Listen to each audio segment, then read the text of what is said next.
Welcome, everyone. Thank you so much for joining. To begin, I want to go over a couple of housekeeping items for today's event. Today's event features live captioning from Otter Live Notes. To access a live transcription of today's event, please locate the red live icon on the top left of your Zoom screen, and you can select View Stream from the drop-down menu. Today's event is also being recorded, and the recording will be made available on the Book Project website. To protect your privacy, you have the option to rename yourself as participant. This can be done by clicking the participant icon in Zoom, then select More next to your name. We encourage you to turn on your video if that's an available option for you. It's great, especially for our presenter, to see faces. Please keep yourself muted during the presentation.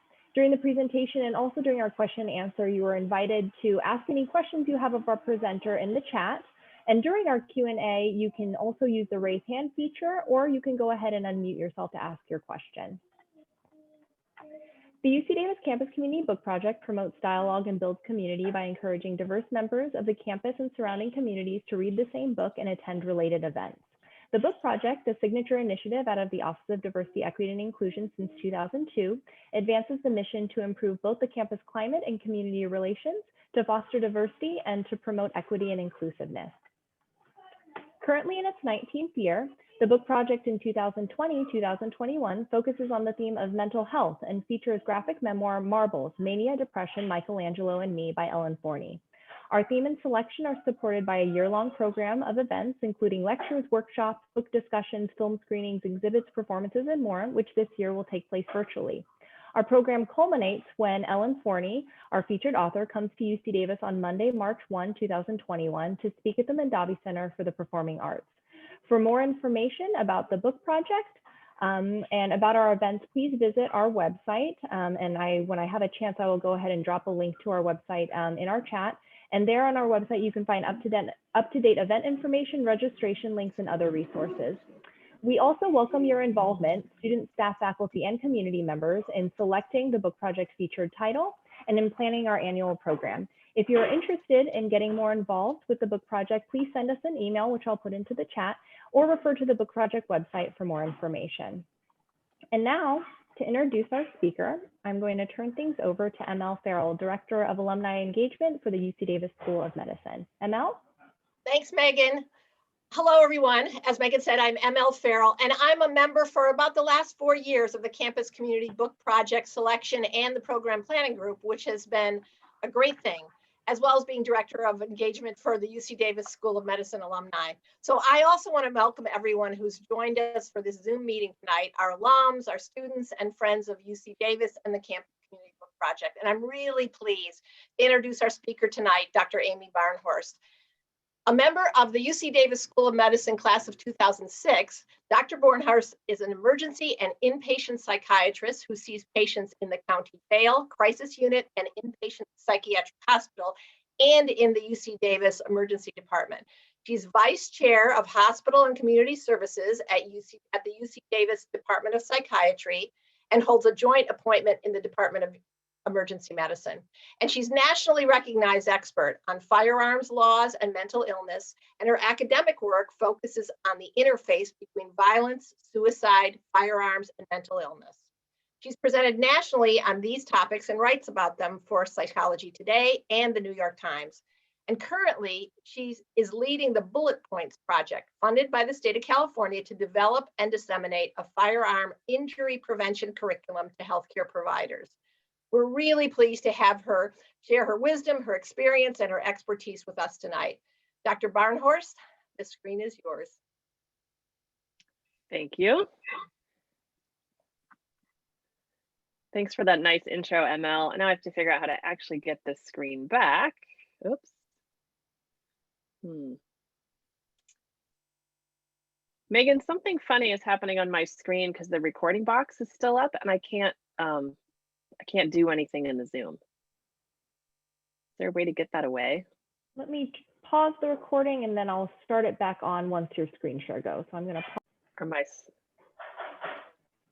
my slides up for folks to see? Okay, great. Yeah. So like ML said, I'm Amy Barnhorst. I'm a psychiatrist here at Davis, and I mostly do emergency and inpatient psychiatry, meaning I really don't see patients in a clinic or for outpatient visits at all.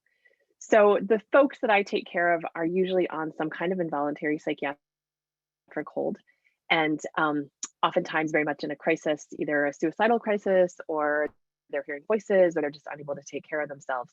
So I see people really at their sickest.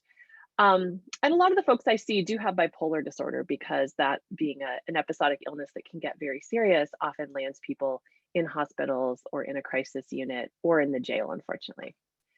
So I'm going to talk to a little bit today in relation to the book chosen for the Campus Community Book Project this year about bipolar disorder, and about what it is and what it's not, and some medical and cultural and also historical perspective on it as well. So one of the first examples of bipolar disorder showing up in the literature, so to speak, was by Hippocrates. So almost 500 BC, he talked about some of the symptoms that people exhibit in what we now call bipolar disorder. He talked about melancholia being that like really deep depression that takes over people's lives. They can't get out of bed, they can't take care of themselves. And it's the first time that it was really ever written about. Although he used the word melis, meaning black, and combined it with what he thought was the etiology of the melancholia, which was bile. So in those days, things were characterized by too much or too little of one kind of bile of one color or another. And melancholia was black bile. The mania side, which wasn't called mania at the time of bipolar disorder, was thought to be characterized by too much yellow bile. Not quite sure how they chose those colors, but we also saw this show up in some of Plato's writings, and he talked about there being two types of mania, one involving a mental strain that arises from a bodily cause of origin, and the other divine or inspired. And he thought the source of this divine inspiration of mania was Apollo. I like to think that what he was describing here, although I really can't know, was how for some people, mania is this really kind of sort of happy, euphoric thing where they feel divine inspiration. They often see the face of God, talk to the voice of God, believe that they're a prophet. And it's really a sort of a positive experience for them, although one to the extreme. But for other people, it's not a positive experience at all. They become incredibly irritable and angry. And so I imagine that subtype of mania is the mental strain arising from the bodily origin that Plato talked about. The next person to describe it was a physician named Aretaeus of Cappadocia. And he was the first person to really talk about this spectrum of mood. And we'll talk more about what the actual criteria are to diagnose bipolar disorder. But the starting point of it is that there is a spectrum of mood. And while most of us kind of vacillate back and forth in that middle zone on this chart, up and down a little bit here and there, some people swing much wider into very, very deep depressions where there's just this black cloud that hangs over them and they're not able to do the things they need to do in life. And other people also swing up towards the blue side where they are in the throes of mania, where they feel really excessively happy, so much that they do things that they probably wouldn't do in other periods of their life, and it can really get them into trouble. And what's really amazing is Aretaeus of Cappadocia actually was the first person, and this seems so silly to say, but at the time it was quite revolutionary. He was the first person to pinpoint the brain as the source of these mood swings. Was it humor, bile, vapors, all those other things that people attributed illness to in those days? He really said this is a problem in the brain. Descriptions of these kinds of psychiatric symptoms continued to exist in the literature for quite a while. And the next real development about them came from Emil Kraepelin, who is one of the fathers of psychiatry. He was actually a contemporary of Freud's, but he's kind of the opposite of Freud. First of all, Freud was a neurologist, and he was much more psychoanalytically focused. So Freud was all about, having his daughter lay on the couch and talk to him about her deepest and, strangest desires and fears. Emil Kraepelin was more of a biologically minded psychiatrist. And he really employed the scientific method as best as one could in the 1800s to learn about things like mood disorders. So he was one of the first people to describe schizophrenia, which he called dementia praecox, as a separate disorder from bipolar disorder. He recognized those as two distinct entities, both of which could cause serious mental illness. He also talked about there being a genetic basis. He noticed that these things ran in families. And he was the first person to come up with this idea that perhaps there was a heritability to bipolar disorder as well as schizophrenia. He also, in some ways, was kind of a pioneer in the field of psychopharmacology because although there were actually no real psychotropic medications in his age, he did administer psychological testing to his patients under the influence of things like alcohol, caffeine, and chloroform to see if any of those had any beneficial effect. They did not. But he really was one of the first people in to kind of like set the stage for a modern understanding of what he called manic depressive insanity. And remember, at the time, we were really in the infancy days of psychiatry. So just to be able to describe something consistently where you saw what another practitioner saw, that was a big step, because we didn't know exactly what caused these disorders. We didn't know why people got them. And most of all, there were no treatments for these things except to put people in asylums. And so people became very seriously depressed and couldn't get out of bed, couldn't cook, couldn't take care of the children, couldn't go to work. Or when people became manic and started hearing voices, started thinking that they were a prophet or had special powers, or thinking that they had some divine calling, oftentimes those people would end up in these asylums, which offered no possibility of treatment, no possibility of getting better, but instead were just an allegedly safe place for people to live out their years. In those days, we were still working on being able to describe and categorize and consistently identify one mental illness from another and distinguish them from medical illnesses, and even be able to talk about them in a language that was consistent. And I think this is to some degree something that continues to go on in this day and age. What do we consider a mental illness? Is it people with schizophrenia? Is it people who are very anxious during the COVID epidemic? Is it people who perpetrate horrible acts of mass violence? And what exactly constitutes a mental illness? What constitutes, a personality difference? And what constitutes poor life choices? So one of the first attempts was this publication called The Statistical Manual for the Use of Institutions for the Insane. And this was put out by the Committee on Statistics, which is now known as the American Psychiatric Association. And they worked with the National Commission on Mental Hygiene to put this guide together so that hospitals could, if not treat the patients who were put in an asylum, they could at least categorize them, describe them, and talk about them in a consistent way. This manual included 22 diagnoses.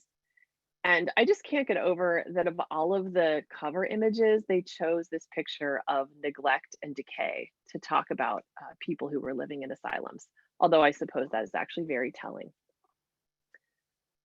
The next development in describing mental illness actually came during World War II from the Army. So psychiatrists were very actively involved in screening recruits during World War II. And they had this whole system, this checklist of symptomatology that they went through called Medical 203. And eventually Medical 203 was kind of transferred from the military into the field of psychiatry, which adopted this model of symptom checklists and rolled it into what became the original DSM. So this yellow manual is the DSM-1, which came out in 1952. And it had 106 different disorders in it, some of which we still have today, some of which we have really moved away from, for example, homosexuality, which was in there. The DSM has gone through a number of editions and revisions, and this is the stack of how those have grown over time. So there's the DSM-2 through the DSM-4 with the ever increasing number of disorders that each book includes. Again, getting back to that issue of what actually constitutes a mental illness, keep in mind that things are in here like caffeine intoxication or insomnia. So not everything in here, if you're diagnosed with it, means you have a mental illness by most people's standards, but they also include more serious illnesses like schizophrenia, like bipolar disorder, and like depression. The DSM that we work on now is the DSM-5. It's the biggest of all, has the most in it. And again, we'll go through what some of the criteria in the DSM-5 are for bipolar disorder and how technically it's used to diagnose. But I think there's this perception in the public that, my job is to go in there with my DSM and ask people, do you have this? Do you have this? Well, did you have these things for this amount of time? And the dirty secret about the DSM is really how little clinicians use it.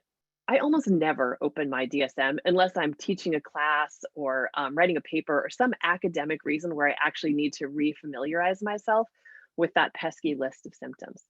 Because the truth of the matter is, when you're seeing patients and somebody's manic, you can tell. You don't actually need to ask the person how long it's been going on, and probably they can't tell you anyway. But it is a really useful way to talk about symptoms of mental illnesses and mental illnesses as a whole, because otherwise people are just kind of throwing out words and descriptors out there without having a consistent description. And it's really hard to do things like research if a medication works for a certain disorder if there's no very specific description of that disorder. So the way each disorder is laid out is that it has criteria and a time course and symptoms. So we're going to look at what some of those are for bipolar disorder. Bipolar disorder is an episodic illness. And this is in contrast to something like schizophrenia, which is more of a chronic illness. And as Kraepelin noticed, schizophrenia is something that stays with you over the course of your lifespan, particularly in his day when they had no treatments for it. Whereas bipolar disorder, you have episodes of depression and you have episodes of mania. And most of the time, for most people in between, you're fine. And it's totally possible for somebody to just have one or two episodes over their life course, although many people also have more. So let's look at what some of the DSM criteria are for these episodes. I feel sorry for anybody who's watching this on their phone, and I recognize that you won't be able to read this, so I apologize. This is for what's called a major depressive episode. Now, keep in mind that we're going to talk about 3 types of episodes. The episodes themselves do not constitute the disorder. And then we'll talk about how those episodes can be pieced together for a diagnosis of bipolar disorder. So these are the DSM criteria for a major depressive episode. You have to have 5 of the 9 symptoms during a 2-week period. It has to be a change from your baseline, from your previous functioning. And one of the symptoms of those 5 has to be either symptom 1 or symptom 2. So symptom 1 is depressed mood. Symptom 2 is a markedly diminished interest in or pleasure in activities. So interestingly, if you have symptom 2, you can qualify for a major depressive episode without actually having a depressed mood. Conversely, if you just have a really depressed mood all the time, that does not qualify you as having major depressive episode. You have to have some of these other symptoms, and they include symptom 3, significant weight loss, symptom 4, a big change in your sleep. And again, there are lots of us who say, oh, I have insomnia, or I sleep too much. This has to be a change from your normal functioning because it is an episode. Again, psychomotor agitation or retardation, either you feel really keyed up or you feel really slowed. Change from your baseline is the important thing. Feeling fatigue or loss of energy, feeling worthless or hopeless or excessively guilty, having a diminished ability to think or concentrate, and having recurrent thoughts of death or suicidal ideation. So you have to have 5 of those 9, and one of those 5 has to be 1 or 2. And it has to be for 2 weeks. This is how you qualify for a major depressive episode.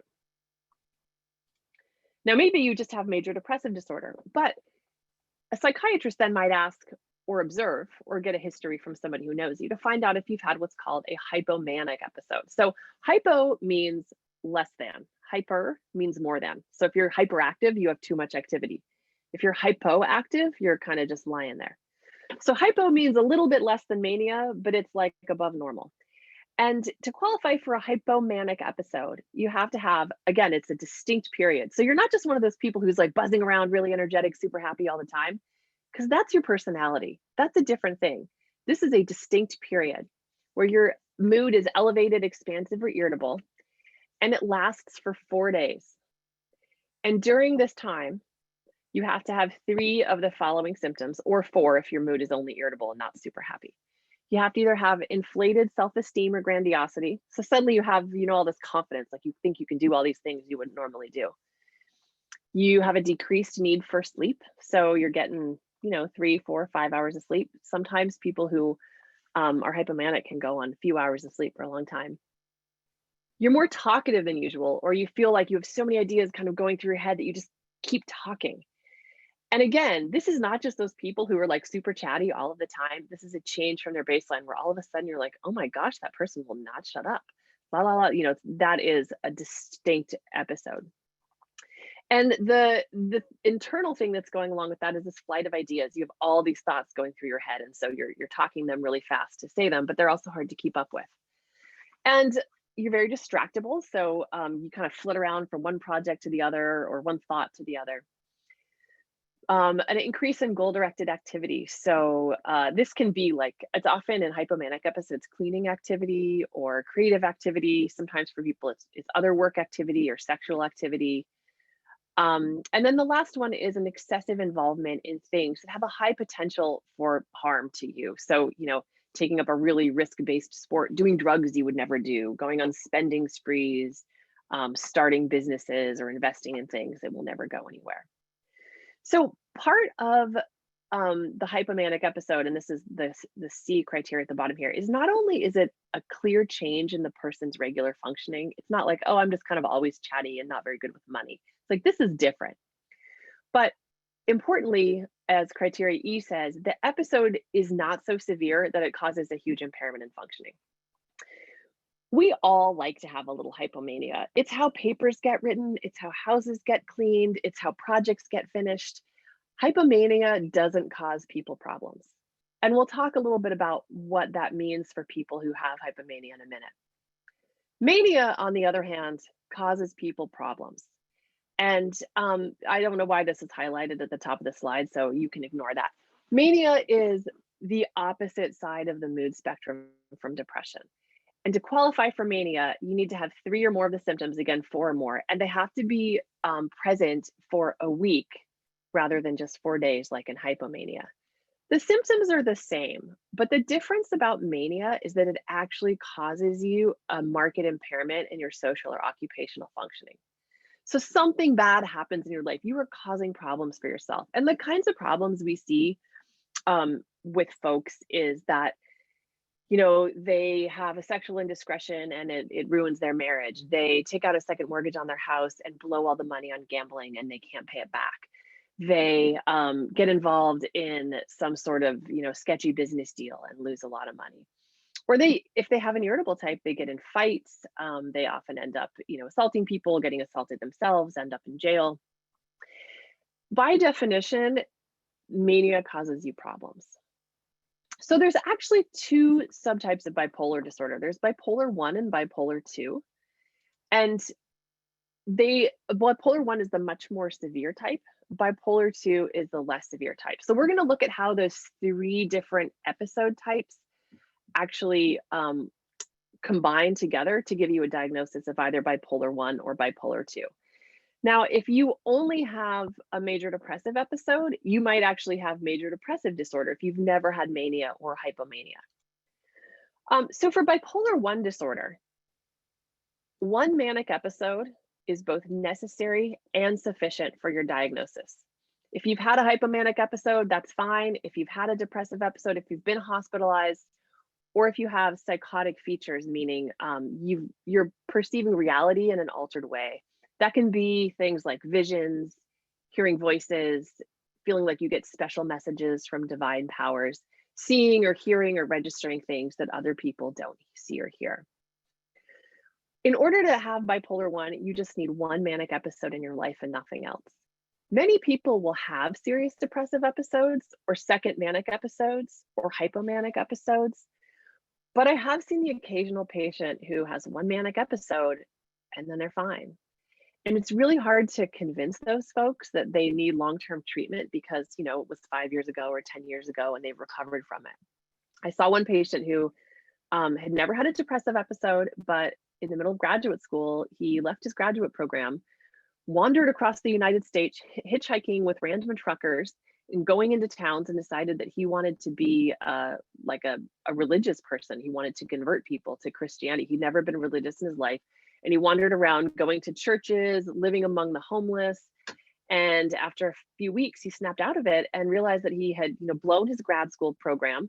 He'd ruined his chances at the education he was going for. He'd spent all of his savings and his tuition money on this trip, and he'd really kind of gotten himself in a bad situation because he'd gotten very manic. But I saw him many years later, and he'd never had another episode. He wasn't taking any medications, and he was fine. But I still diagnosed him as having bipolar 1 disorder. Bipolar 2 disorder is by definition less serious. So you cannot have had a manic episode. If you have a manic episode, you're automatically bipolar 1. But you need a hypomanic episode. And you also, in bipolar 2 disorder, have to have had a depressive episode. And that's because hypomania is so sort of, it's kind of unclear, you know, it doesn't cause people so many problems.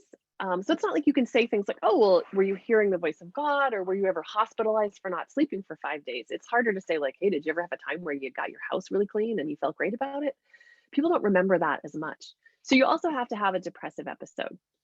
If you've ever been hospitalized or had those psychotic features, that automatically bumps you up to bipolar 1. And the reason it matters is that the problems that people experience between these two disorders are different. People with bipolar 1, often mania is the thing that gets them into trouble in their life. But with bipolar 2, it's the depressive episodes.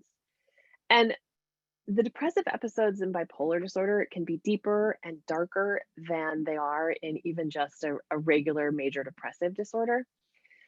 And those folks don't tend to respond nearly as well to traditional antidepressant treatment as somebody with what we call a unipolar depression. So oftentimes when you have someone, and I remember seeing a patient like this who had been on all these antidepressants, and she had these really serious depressive episodes, and she's a really nice woman. So every time I asked her if the med was working, she'd be like, I think so, maybe a little bit. But I could tell it really wasn't. And one day we were talking, and she started just telling me about her first depressive episode that happened when she was in college. And she said, you know, it was such a bummer because right before that, I was doing great. I mean, I was taking like 22 credits. I was playing 2 intramural sports. I had started up this whole new club. I was part of the student, and I was like, whoa, wait a minute. Tell me more about this time, the time before the depressive episode. And as she went on, it became very clear that she had been hypomanic for a couple months beforehand. And then she had really crashed into this depressive episode. And as soon as I found that out, I thought, okay, this is a woman who's not going to do well on traditional antidepressants. And so I switched her to one of the medications for bipolar 2 disorder, and she did great. Because those medications can treat depression as well, but it's just a different type of depression that you're dealing with. Okay, so let's talk a little bit about who gets bipolar disorder. And that's the epidemiology of it. So the prevalence of it in the United States is about 1%. And when you go around and you look at the prevalence of bipolar disorder in other countries, it ranges from about 0.5 to 1.5%. So it's very similar to what we have here. That comes out to about 45 million people worldwide living with bipolar disorder. And this is bipolar 1 disorder. Bipolar 2 disorder, because the criteria are a little looser, is more common.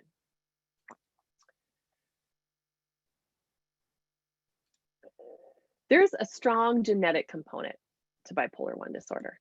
So if your identical twin has bipolar 1, there's a 60% chance that you have bipolar 1. If your twin is fraternal, you have a 10% chance of having it. And that 10% also holds true for just a sibling, since fraternal twins are basically just like siblings that, you know, developed at the same time, or any other first degree relative, there's a 10% chance. So this is a much stronger correlation than we see in most psychiatric disorders, except probably schizophrenia. And what that tells us is that there's some kind of environmental factor that contributes. Also, like schizophrenia, it's likely that life stressors are part of what can trigger episodes in bipolar disorder, but you have to have that underlying genetic predisposition. Some of the things that can trigger bipolar disorder. So somebody may have this sort of latent predisposition due to their genes, but there are things that can push the person over the edge and cause them to have an episode either of mania or depression. One of the biggest ones is lack of sleep. So lack of sleep can contribute to people becoming manic. It's sort of ironic because you would think not sleeping would make you want to sleep, but for anyone else who's had to go nights without sleep, as I had to do when I was training in the hospital as an intern, or if you've had a small nursing child at night, you get in this cycle where you don't sleep, and so then you can't sleep, and so then you don't sleep more, and then you can't sleep more. And it works that way a little bit for mania. That lack of sleep begets less sleep. And then because lack of sleep is part of mania, it can really kick things off.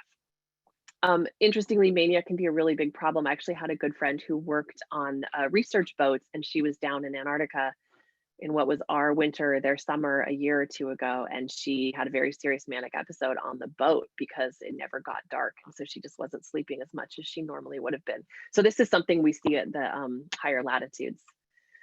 Trauma and life stressors. So this is a big one for both bipolar disorder and schizophrenia, but anything that happens that is just enough to really really tax your emotional and psychological well-being can often trigger a mental illness that you had a predisposition to before. And childbirth can be one of those things, you know, having a baby and then taking care of a new baby, just the peripartum process can be something that really causes people's bipolar disorder, both the depression part and the mania to be exacerbated. And one of the really scary things we see in psychiatry is postpartum psychosis, which is more strongly correlated actually with bipolar disorder than it is with, for example, schizophrenia. So when you hear those horrible stories about like Andrea Yates, who, you know, killed her children because she'd had a baby and became very psychotic, was hearing the voice of God and believed that she needed to do this. Oftentimes, and you hear also that these women before they gave birth were completely fine. Oftentimes it's that the delivery and the postpartum period has kicked off an episode of bipolar disorder and they become psychotic. And also drug use. So drug use can can both masquerade as bipolar disorder. It can cause an episode of bipolar disorder, and it can be caused by an episode. So sometimes people use a bunch of cocaine or methamphetamine, stay up all night and become manic. Sometimes people are manic and they stay up all night and use cocaine and methamphetamine when they might not have before. So that's something we're always thinking about is the co-occurring substance use with some of these serious disorders. And then this is to remind me to talk about something called the kindling effect. Mania is in some ways a lot like seizures, and we'll see more about that when I talk about the treatments for it. But it's basically like a hyperactive state of your brain. And once your brain learns to cross that threshold and get into mania, or if you're in neurology, into seizures, it's like it's been pre-kindled and it's able to do that sooner. So this kindling effect is that term is used to describe the ability for people to become manic, or in neurology have seizures, with less and less triggers as they have more episodes. One of the serious risks of having untreated bipolar disorder or even treated bipolar disorder is suicide. And this is a risk with all psychiatric disorders. This is something that I see with a lot of my patients because, again, I work in a crisis setting. And so this is one of the common things people come in for. The baseline rate for suicide in the United States in the general population is less than about 0.5%. And here, these are different studies that I put together on one graph that have looked at the suicide rate over the lifetime by diagnoses. So people with schizophrenia actually have about a 5% chance lifetime risk of suicide, and that's higher in the beginning of their illness when they may be hearing voices, be more afraid of what's going on, and have a little bit less control over some of their symptoms. Their risk is higher than major depressive disorder, even though we often think depression is one of the big contributors to suicide. But for bipolar disorder, it is almost 10, in some studies even 20 times higher than the risk of the background population. This is because the depressions, again, like I mentioned earlier, in bipolar disorder are often deeper and darker than they are in a unipolar depression. But the mania also puts people at risk for suicide because they become very impulsive, they lose their judgment, they're responding to things that don't really exist, like voices or divine callings. And at both ends of that mood spectrums, people's lives can be at risk. Just another look at the epidemiology to compare a little more about major depressive disorder and bipolar 1 disorder. So the prevalence of each of these disorders inside a year, bipolar disorder, it's about 0.5% to 1% of the population, but major depressive disorder, it's about 10 times that, so 7% of the population. The male to female ratio in bipolar 1 is pretty much even, whereas in major depressive disorder, it's much more commonly diagnosed in females. And when you see something like that, that's an indicator that there's some sort of cultural or gender application of how these diagnostic terms are applied, rather than it being sort of a pure genetic or inheritable disease. And it may also be that there's cultural pressures that cause people to develop the disorder, as well as a gender bias in the diagnosis. In major depressive disorder, you're about 2, maybe 4 times more likely to have it if a first-degree relative has it. Whereas again, in bipolar disorder, it's about 10 times more likely if one of your first-degree relatives has bipolar disorder. And BAD stands for bipolar disorder, sorry for the abbreviations. Interestingly, bipolar 1 is also closely associated with a family history of schizophrenia. That's what the SCP stands for. And while the suicide risk of major depressive disorder is about 3 times that of the general population, in bipolar disorder, again, it is much higher. More people who complete suicide have major depressive disorder because it's a much more common disorder, and bipolar is much more rare. But between those 2 disorders, if you have bipolar disorder, your risk is higher than somebody who has major depressive disorder. So what's going on in the brain? What is causing this big swing in moods, these potential hallucinations, delusions? There's a couple different areas in the brain that are involved, and I'm not actually sure if folks can see my arrow here, but the temporal lobe, which is right here in the middle and is labeled kind of the purple and red part above the yellow. That's the part of the brain where an excess of dopamine can cause things like hallucinations and delusions. So people hearing voices, seeing visions, things like that. That can play a role for folks who become manic and psychotic, or also folks can become psychotic and have delusions during their depressive episodes or hear voices during those as well. Also, the frontal lobe, the red part, the kind of rear part of the frontal lobe is called the prefrontal cortex. And the prefrontal cortex's job in your brain is to do all of your organization and planning and rationalizing. This area becomes dampened in people with bipolar disorder. And part of the prefrontal cortex's job is to manage the limbic system, which is the emotional center of the brain. The amygdala, particularly in the limbic system, is the emotional, the fear, the happiness, the sadness. And what happens is folks with bipolar disorder is that area becomes very hyperactive and the prefrontal cortex does not do its job managing it. On a much finer grain level, there are bazillions and bazillions of neurons that are making up all of these areas, the prefrontal cortex, the amygdala, and the temporal lobes. And they're all communicating to each other via this very intricate network of neurotransmitters like serotonin and dopamine, and particularly 2 that matter in bipolar disorder called glutamate and GABA. And what happens with these neurons is that their whole transmission of the signal of the neurotransmitter depends on their membranes being properly polarized and charged. And in bipolar disorder, these membranes become hyper, so overly polarized. And the calcium and sodium channels that regulate how they transmit their neurotransmitters, they just go a little bit haywire. And so they're not functioning on a very small scale level, and the signals are not working. And what we end up with is this excess of glutaminergic activity. So too much glutamate and not enough GABA, those 2 neurotransmitters. So glutamate is like the on switch of the brain, and GABA is like the off switch. And ideally in your life, you want them to sort of balance each other out and keep each other in check. But in bipolar disorder, oops, what happened there? Uh-oh. I think I just stopped sharing my screen. Let me get that back.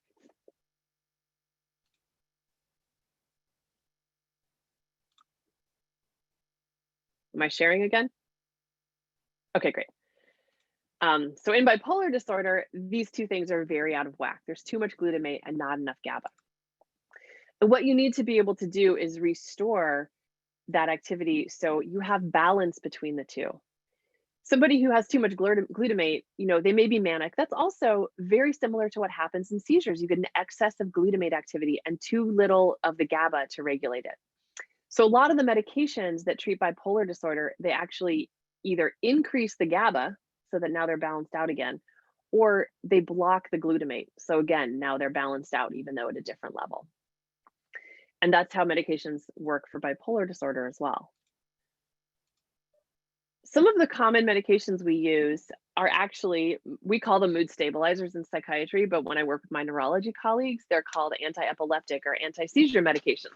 Same medication. These are things like Depakote, Tegretol, Trileptal, Lamictal, and they have a good use in both seizures and in bipolar disorder. And what they do is they don't just stabilize your mood, they stabilize the neuron membranes so that your transmission of these neurotransmitters can re-equalize your glutamate and GABA and stabilize your mood again, so you're not having too much of one or the other. More recently, some of the new antipsychotics, what were known as the atypicals, this is the second generation, have also been shown to have a lot of efficacy in treating bipolar disorder. So these include things like Risperdal, Seroquel, Abilify, Zyprexa. They have a lot of side effects. So it's kind of a different side effect profile than the mood stabilizers, which are not free of side effects either. So it's a little bit of like picking what works for a person. But I want to delve a little bit deeper into one of my favorite psychiatric medications, which is lithium. Lithium is, we always sort of play this game of like, if you only had 3 medications for the rest of your life to use with your patients, what would they be? And I always, like, lithium's always on my list. It's been around for a very long time, and it's very effective for the people for whom it works. It's not without its side effects. It can have some serious effects on the kidney and on the thyroid. And people who have bipolar disorder in general don't always love to be on medications because some of the highs that they experience are great, frankly, and they feel good to them, and they feel very creative and powerful and confident during those times, and they don't always want them reduced. But the depressions are bad enough that sometimes it's worth it. Lithium's history dates back to the early ages of the Roman Empire, when it was very fashionable to go relax and have your mood increased by soaking in these mineral baths that had very high levels of lithium in them. And this was also very in vogue, strangely, in Texas in 1800s. There's some mineral baths in Texas that also have high levels of lithium. And folks noticed that there was really an improvement in people who were both seriously depressed or maybe a little bit too happy by soaking in the lithium baths. But the first experimentation really came during World War II by this guy, John Cade, who was stationed at a POW camp, and he was taking care of the psychiatric patients there. And absent a whole lot of treatments for their ails, he did some experimentation where he would take the urine of the psychiatric patients and he would inject it into the abdomens of his guinea pigs, and then he would see how the guinea pigs fared. This was before PETA and institutional review boards, obviously, and all that. But he found that the urine of people with mania was particularly toxic to his guinea pigs. And then he started administering different things to those guinea pigs to see what would get them better. And he found that lithium salts were one of the things that actually helped really improve his guinea pigs, and they would survive. And in fact, when he would give it to them, they're, guinea pigs are usually pretty kind of energetic animals. They would just become very docile and roll over on their backs and let him, pet them and just sort of lay there. So he was really the first to pioneer this idea of lithium to be used for folks who had mania and who had aggression.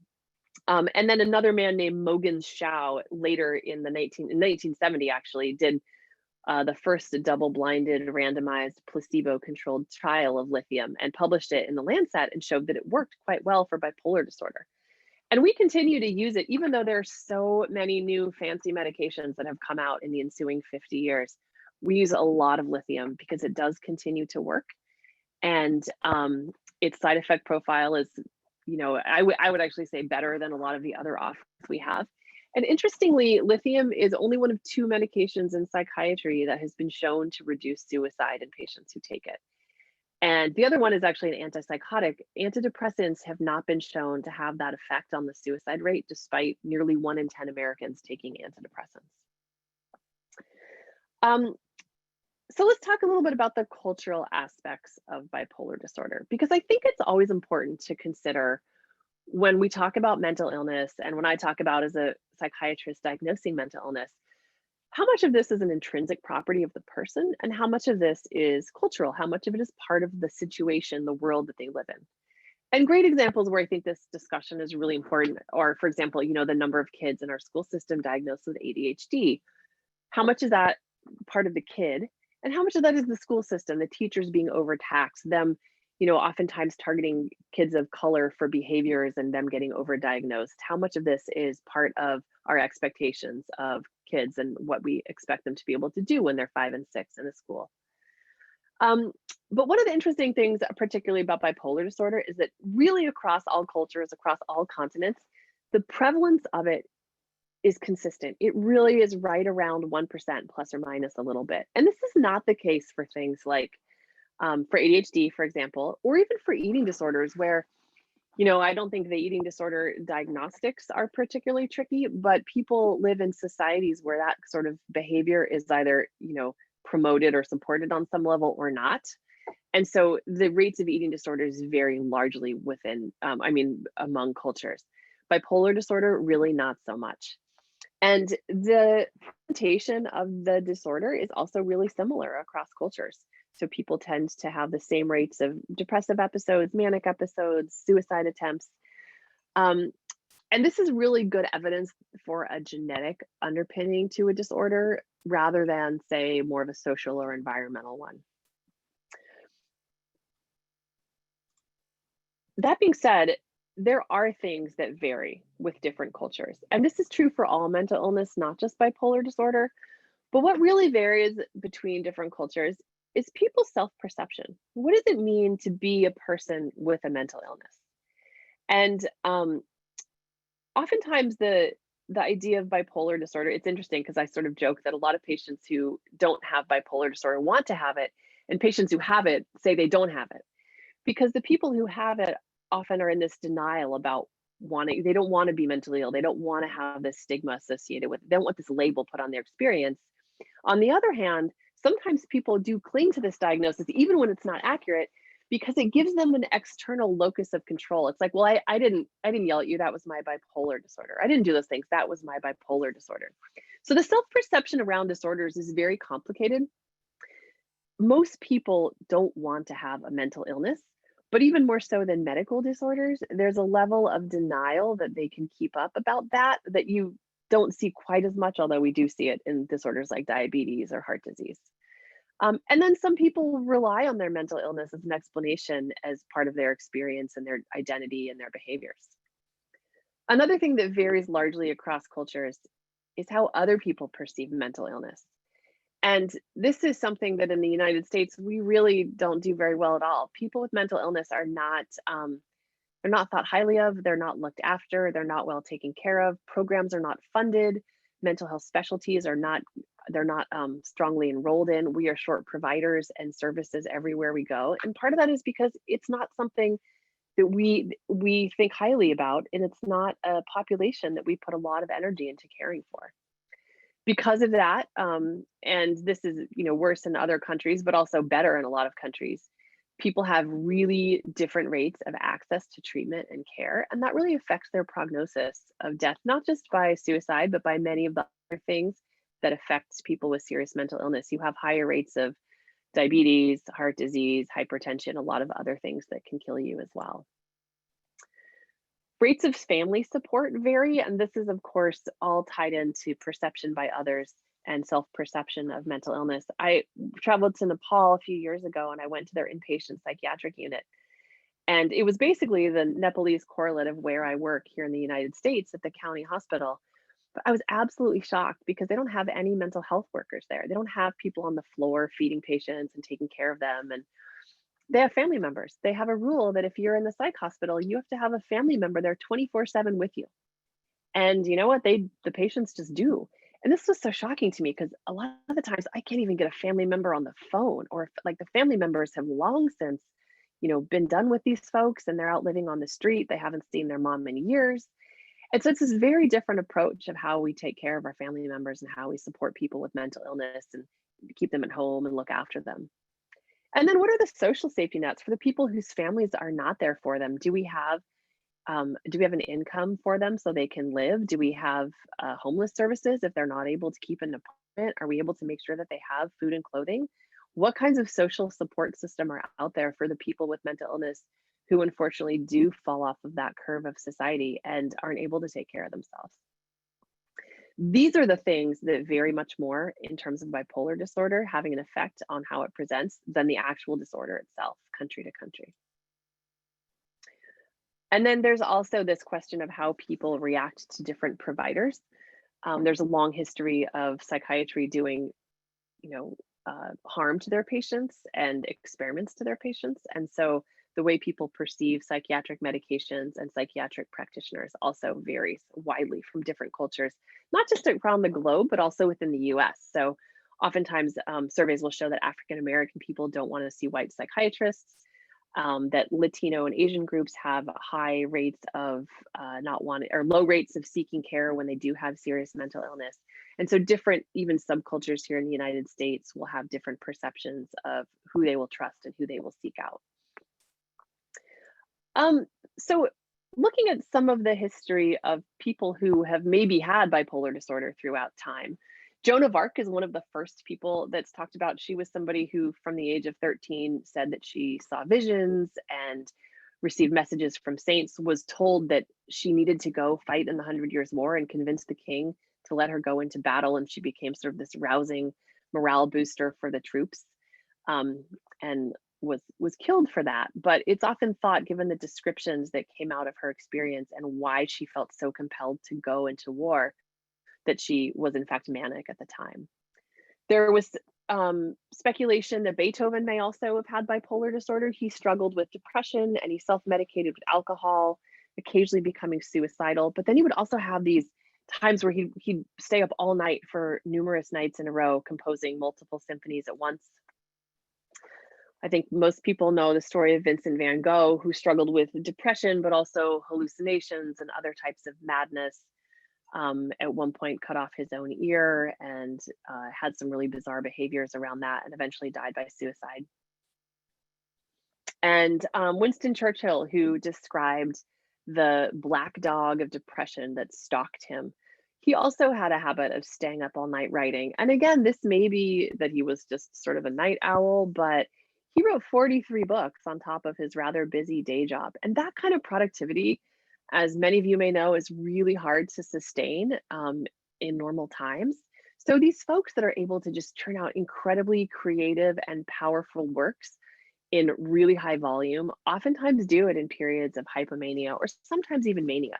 Unfortunately, by the time you cross over into full mania, it's harder to actually get stuff done in an organized fashion. But some of the people in modern times who have either been speculated to have, and again, I've never diagnosed any of these people or met them, but have been speculated to have bipolar disorder are Britney Spears, Alvin Ailey, Kanye West, Ernest Hemingway, and Charlie Sheen.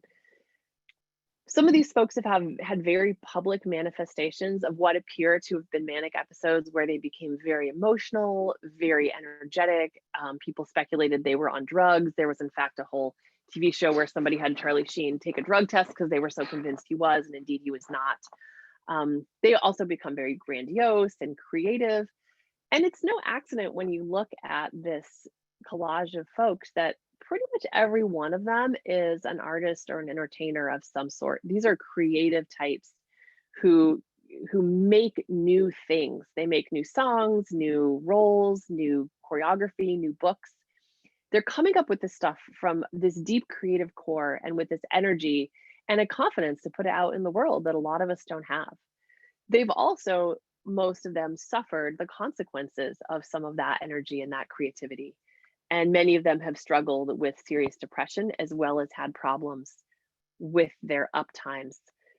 And I think it's really illustrative when you look at this and see that, that we're not talking for the most part about people who are artists, or I'm sorry, who are engineers or mathematicians, but that people who are speculated to have or have struggled with bipolar disorder are often really creative, really enthusiastic, really charismatic types who go into leadership like Joan of Arc and Winston Churchill, or art like Vincent van Gogh or Alvin Ailey, or music like Kanye West and Britney Spears. So there's this good side to it as well, but it's really a hard thing to live with and to keep the good side good and the bad side away.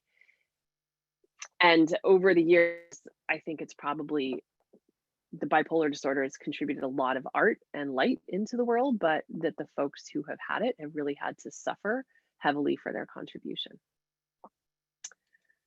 Okay, and that is the end of my presentation. And so I will stop sharing and turn it over to Megan, who may have some questions for me.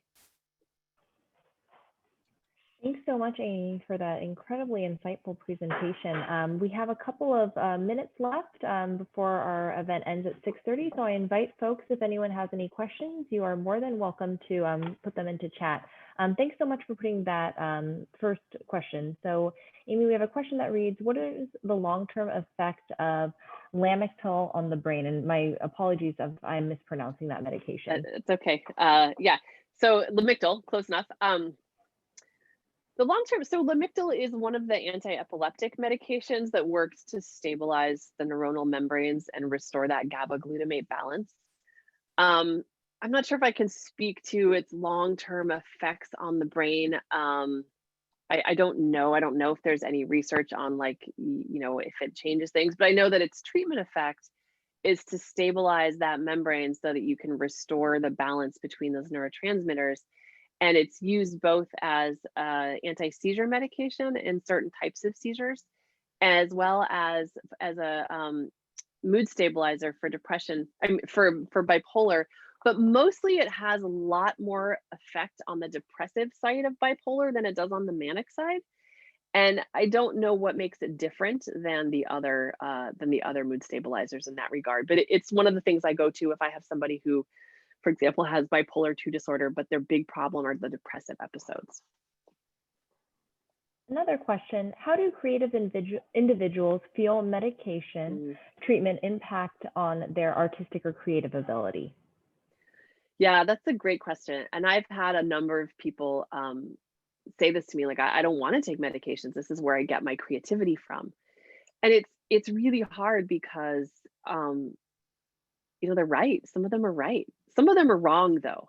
And it's when somebody's in that period of mania, oftentimes they feel that they're being incredibly productive. I mean, I've seen so many projects or works that people, from novels to inventions to mathematical proofs, that people were so excited about and just really felt like they were changing the world. I saw one guy who had thought he had invented this was after the tsunami that really affected, let's say, Thailand a couple years ago, or Japan. And he thought he had invented this machine where he could use like wind power to turn salt water into fresh water for agriculture. It was just totally bizarre and rambling, but he had filled like 3 or 4 spiral notebooks with all of his information. And at the moment, he really thought that he was doing great work.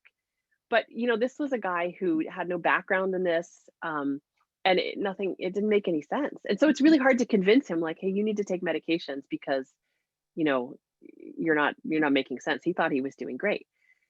But there are other people who really are being really creative, and that they complain that the mood stabilizers or whatever medication we have them on really dampens that and puts an edge on it, and that they lose that part of themselves when they take it. So it's a hard balance.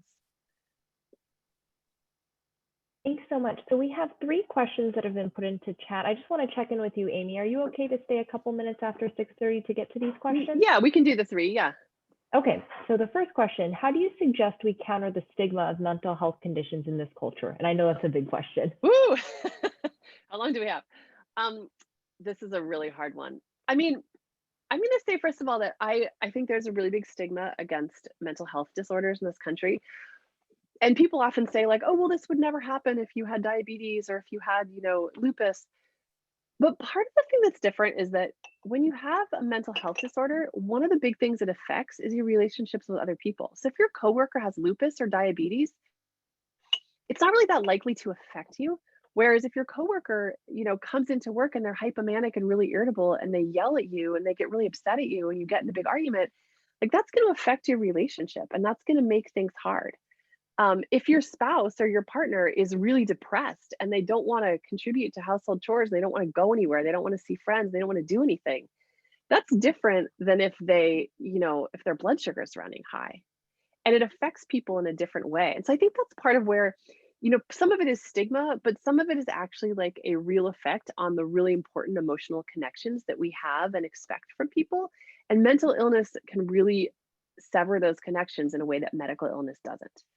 All that being said, I think it's really helpful to talk about it. And I think we're making progress. I have teenagers and I am so shocked to hear how many of their friends will talk about things like, their depression or their anxiety or other people's mental health problems that they're aware of or things in their family.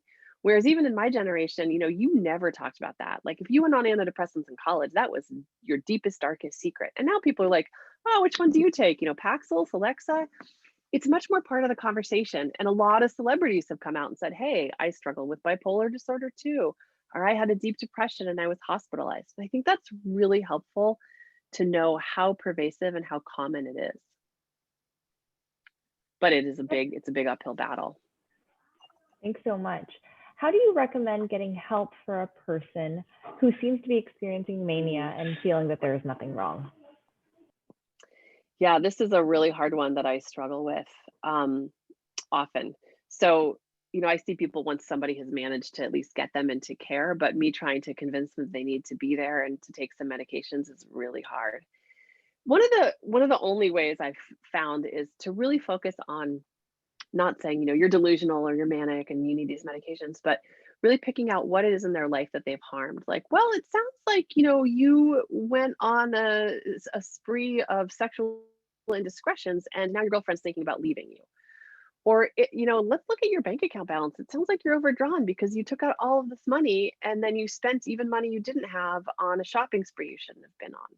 So really trying to target like specific behaviors that are objectively destructive.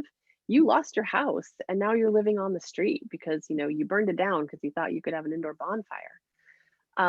That's the kind of thing that I try to really hone in on with people rather than getting in this sort of like, well, I think you have a mental illness. Well, I think I don't, and then this back and forth. Amy, we have 3 more questions, so I want to check in with you to see if we're okay to get those asked to you. Yeah, that's fine. Yeah. Okay. Another question, is SPECT brain scanning a reputable tool for helping treat bipolar disorder? So the different kinds of brain scans have been, there's a lot of research going on to them. And I'll admit I'm not really up on the most recent research, but I will say that one of the problems that's sort of pervasive in terms of using those tools for diagnosis is that the difference between a quote unquote normal brain and a brain with schizophrenia or a brain with bipolar disorder, there's a lot of overlap. So yeah, if you scan 1,000 brains with bipolar disorder and 1,000 brains without it, you'll find that those two groups kind of separate like in their middles. But the overlap between them is so much that if you just have one individual in front of you and you're like, I think they have bipolar disorder, but I'm going to send them off to this fancy brain scan to find out, it's very likely it'll end up in that middle zone and it won't actually tell you much of anything. So I think there's a lot of promise there for research and someday it will be really helpful. But right now it's not something that's like commonly utilized. Next question, are bipolar patients more prone to gun violence? Great question, since that is an area of interest of mine. I'm going to sort of assume that you mean being victimized by gun violence. Well, I'm not sure. I'll answer both. There is evidence that people with bipolar disorder are more likely to use lethal means in their suicide attempts, and that may contribute to the higher rates of completed suicide in that group. So by lethal means, I mean things like firearms or other methods that are almost guaranteed to be fatal. So if you are asking about suicide by firearm, yes, they are more likely to die by firearm suicide. I don't know that there's any research on people with bipolar disorder being victims of firearm violence, although I will say that folks with mental illness in general have higher rates of being victimized by violence than the general population. And I don't know that there's any good literature about them being perpetrators of violence, although becoming aggressive can be one of the features of people with bipolar disorder. I don't know that it's necessarily correlated to guns. Thanks so much. Another question, how effective is therapy or counseling coupled with medication for people who have bipolar disorder? This is another great question. And the important part of it is coupled with medication. So counseling and therapy are really great. And I think everyone should have access to them and utilize that access. And for unipolar depression, so just major depressive disorder, no manic or hypomanic episodes, there's pretty good evidence to show that certain types of therapy and counseling are beneficial. However, for bipolar disorder, the therapy and the counseling can be beneficial for the depression, not quite as beneficial as they are in unipolar depression, but not for the mania. You really can't do counseling or therapy on somebody who's manic, and it wouldn't work anyway. So that unfortunately is where people need to make sure they have a combination of therapy and medications. I have one more question. Can you indulge us with one more answer? Yes, I'll do one more, yeah. So I'm going to put it into chat because it's asking specific to particular medications that I am not going to be able to pronounce. So are you able to see that? Zyprexa, safe to take long term. You know, everything has their side effects, and safe it's all a risk benefit analysis, right? As a physician, especially working with folks who have serious mental illness, it's my job to decide this question, and I decide it individually for every patient. There are lots of people I see on Depakote and Zyprexa that I'm like, we're getting you off these medications right now. Mostly because the Zyprexa in particular can cause, you know, it's really good medication for psychosis, for mania, for psychiatric illness, but it can cause a lot of weight gain. It can cause cardiovascular disease. It can increase people's risk of diabetes and heart attack and stroke. And so it kind of depends how bad your mania and your psychosis is. If you become so psychotic when you're off Zyprexa that you frequently go to freeway overpasses and think about jumping, then yeah, we're going to take the gamble on your cardiovascular disease years down the road. But if I can treat you with a lighter medication and not subject you to those side effects, because I don't think you need something so heavy hitting, then I might do that as well. So it's a very individual decision of like weighing out a lot of different risks and benefits. Thank you so much, Dr. Barnhorst, and thank you for sticking with us a few minutes afterwards. Thanks for all the good questions, everyone. Really fantastic questions. Thanks so much, everyone in the group, for participating. I'm going to drop a couple of links into the chat. The first link will take you to a page with our book project event recordings. We will be posting a link to this video, hopefully by tomorrow morning. So you're welcome to view again and share with others as well. On behalf of the Campus Community Book Project, I want to thank you so much, Dr. Barnhorst. Dr. Barnhorst is a repeat presenter, and we're always happy to have you. Thank you so much for sharing your wisdom today. And wishing everyone a wonderful rainy and cold evening. Stay warm and safe, everyone. Thanks for coming, everybody.